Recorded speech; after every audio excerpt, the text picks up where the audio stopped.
என் அன்பான பக்தர்களே, கிறிஸ்து நம்முடன் இருப்பாராக.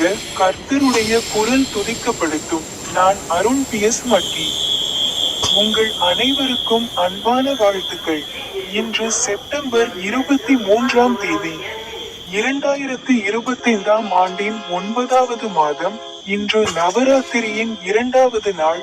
மேற்கு வங்காளத்தின் கொல்கத்தா மாவட்டத்தில் உள்ள ஹவுரா ரயில் நிலையத்தில் நாங்கள் டெட் மெட்ரோ நிலைய பெட்டிகளில் அமர்ந்து காமா பத்ரடோலியின் பல்வேறு குழுக்களைச் சேர்ந்த மக்களுடன் சேர்ந்து ஹவுராவிலிருந்து பந்தேலுக்கு புறப்பட்டுச் சென்று கொண்டிருந்தோம். பைபிளில் இருந்து அவர் எழுதிய ஒரு வசனத்தை பற்றி அவர் பேசினார். புனித மத்தேயுவின் பரிசுத்த நற்செய்தியில் அத்தியாயம் 16 வசனம் 25இல் அவர் கூறினார், தன் உயிரை காப்பாற்ற விரும்புபவன் அதை இழப்பான், எனக்காக தன் உயிரை இழப்பவன் அதை கண்டுபிடிப்பான். உங்கள் அனைவருக்கும் அன்பான வாழ்த்துக்கள். மேலும் எனது யூடியூப் சேனலில் உள்ள ஸ்டீப் பொத்தானை கிளிக் செய்ய மறக்காதீர்கள்.